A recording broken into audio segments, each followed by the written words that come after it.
So, life lesson. How does a person measure their own success as an individual? Do you measure like just like? Do you think, okay, I'm here, but I need to go here now? Now, peace, contentment with yourself. And I know people don't want you to ever be content with what you have, because you're always supposed to be striving for more. You have to feel, and I know this is wrong, feeling comfortable in your own skin in your own life, because you're never supposed to get comfortable. That's the mentality of the world. But you got to be able to look at yourself and have peace in your life. You know what I mean? You got to look at yourself. Am I a success? Don't look at too much. How do you feel? Actually feel. And I know feelings, change, but you got to have a sense of peace and accomplishment in yourself, because it's never enough. You can have a master's, 2 PhDs, making, 500,000. But guess what? You ain't Bill Gates though. You ain't Jeff Bezos. So it's never a championship. Like I'm the best in my family, but I ain't the best in the world. So it's always something to strive for. So when you measure your own success, how are your kids doing? How do you feel when you're at home, when you lay down? Do you feel like, well, I got to get up and do something? I need to be hustling. You may be successful, but you're still in the rat race mentality. So you got to measure your level of success with the amount of peace in your life. How you feel. Can you sleep at night? Can you eat?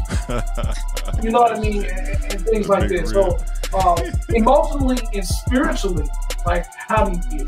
Do you feel like you're right with God? Do you even believe in God? Those are, some questions you ask. Sometimes those the degrees on the wall and that money in the bank ain't gonna keep you warm at night. And if you believe in God, it ain't gonna secure your spot in heaven. You can't buy your way in. You know what I mean? It ain't gonna make nobody love you. Ain't gonna make nobody respect you. Your kids don't have to respect or love you. You got respect and love in the community, but in your own house, your kids think you're a piece of trash. You're a degenerate. You know what I mean? So I think you got to look at all those things. It's kind of sound cliche, the inner peace and the happiness with yourself. And I know happiness is a trigger word. Yeah, I know, right? What do you think, Bill? Yeah,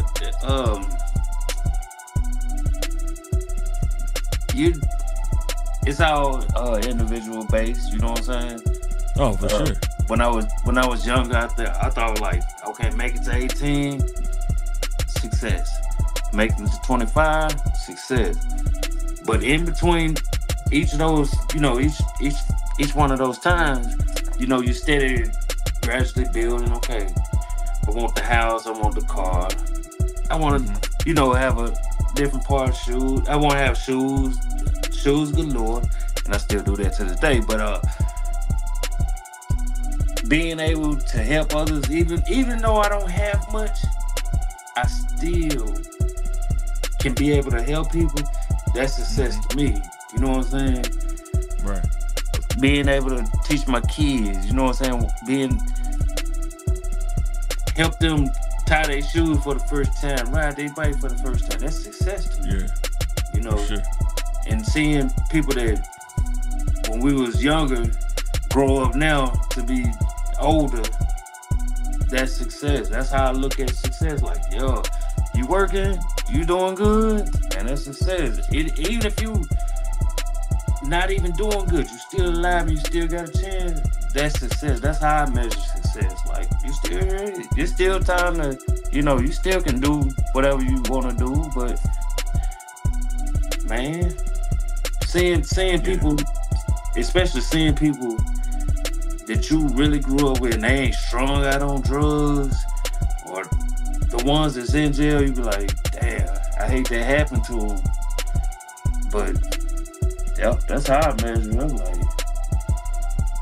yeah, I think for me it's like I know like a lot of, we saying a lot of stuff, but a lot of people consider if you live by other people's measure of success, that's bare minimum living. You shouldn't be thankful just to be alive. You should be thriving for more. Yeah. It's the peace of mind in that. Knowing where you came from and being grateful. It's not nothing to be ashamed of. Yeah, I think too what y'all was saying too, and like I know when I read it in the Bible, I really understood it. I think it was Paul that said, I know how to be, pretty much he said, I know how to be up and down. I know how to be content whether I'm up or I'm down. You know what I'm saying? You got to enjoy the highs and the lows. Sometimes the lows teach you more than the highs do, you know what I'm saying?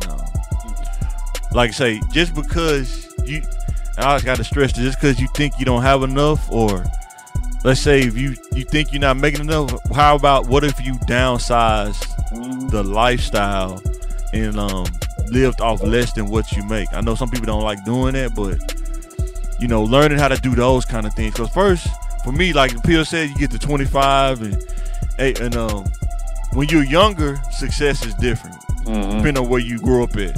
Yeah. You know, when we was younger, like dating, success in dating or something like that, you think it like, you know, it's like you trying to get stats like in the NBA or something. It's kind of crazy, but it kind of is like that though.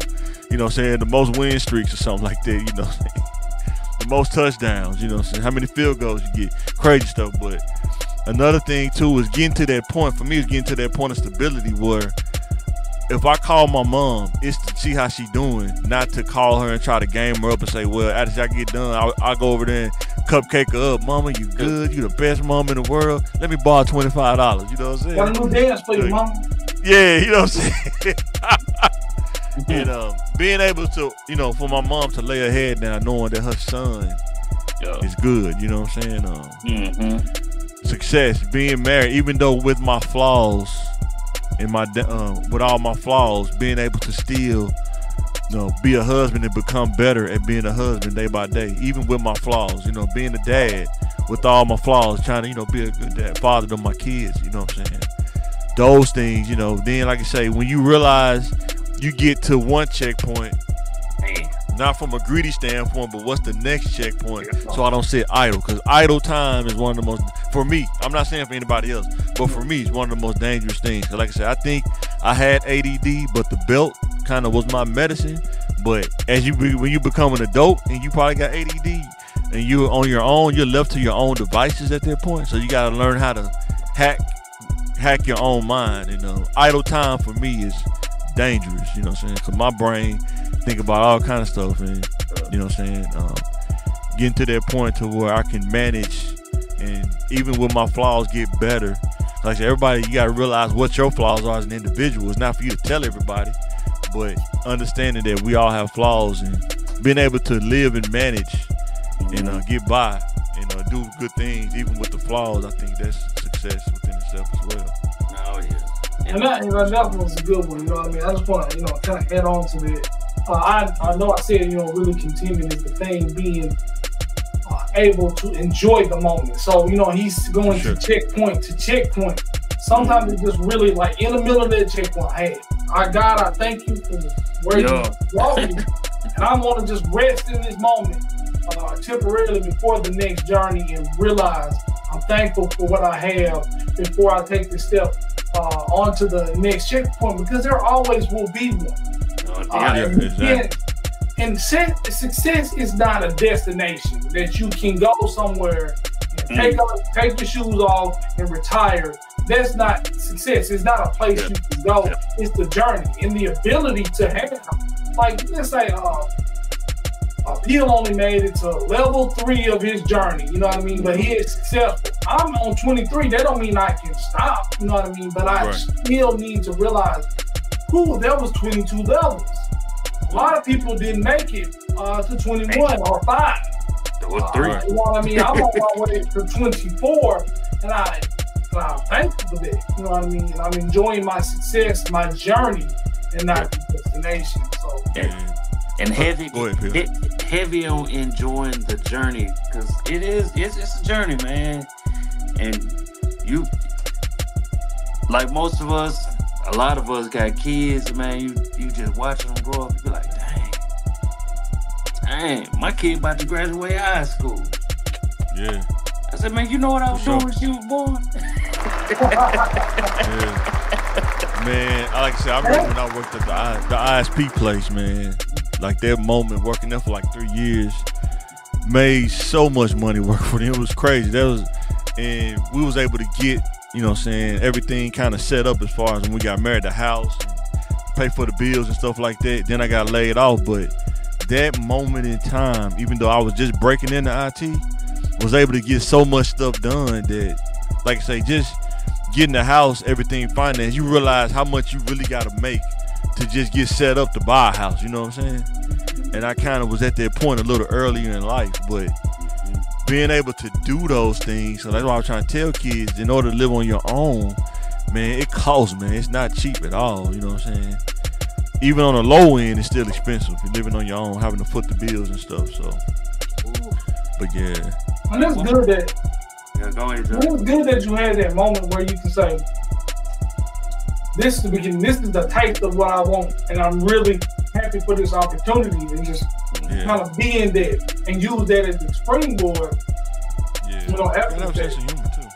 Yeah, you gotta have a sense of humor, man. I know everybody don't have a sense of humor, but yeah, you definitely gotta have a sense of humor too, man. Be able to laugh at some of the learning moments and stuff. And so, like I said, when you make a mistake, sometimes people will hold that over your head for a long time, but you have to recover from your mistakes.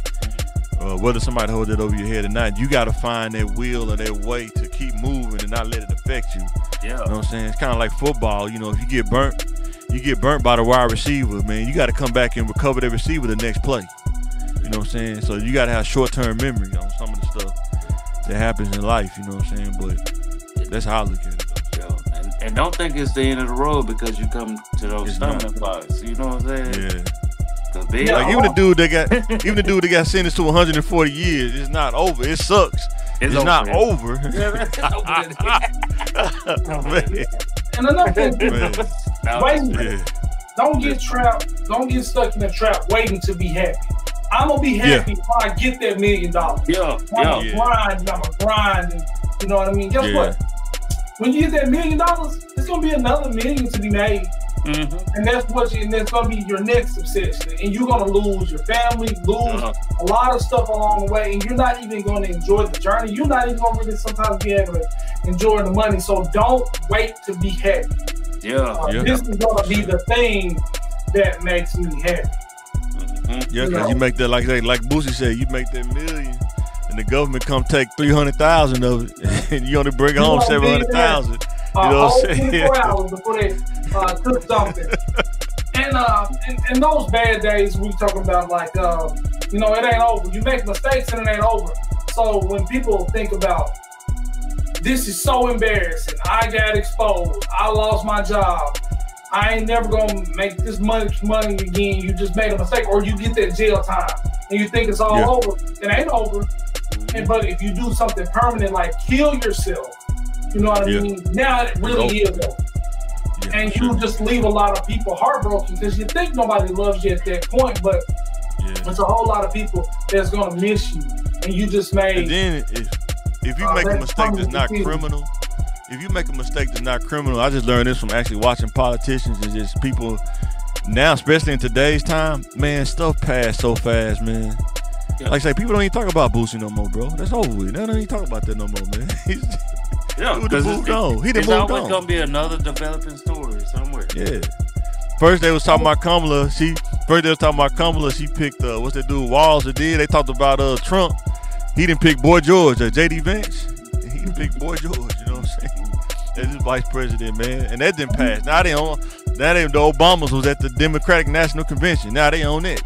You know what I'm saying? And another thing too, what I take away from this, people forget stuff, and you have to forget stuff too. Holding the blood, prolonged, like everybody else moved on. But then you still, you know, now I'm not telling you not to set boundaries and act accordingly. If somebody faults you, forgive them. Let them go. Set their boundary. Build a gate. Build a fence. They can't come back. But you're not holding grudges because nobody else is thinking about that. It's like breaking news. You did me wrong. This happened. I'm gonna just let that go and move on to the next thing. But you can't come back. Wife said they don't. Wife said they don't even talk about Will Smith. Wife said they don't even talk about Will Smith no more. No, they don't. I mean, and that was the worst moments of his life. In front of TV, found out his wife was cheating, basically with their son's friends, crying on TV, slapping a man. all his business was out there. The worst thing, we can't even really remember what happened. Yeah, and one of the biggest moments of his life. Yeah. So imagine he nearly killed himself over that stuff. Bad Boys came out 2 years later. You know what I mean? So if you stop living, man, this little kid messing with my wife, he doing better than me. She's more sexually attracted to him. Her platform is blowing up. People don't know my name no more, and he could just been got in a spiral of self-destruction. But he didn't. He kept on working. Right. People don't even remember that, you know. So that was a good point, actually. Yeah, I like that.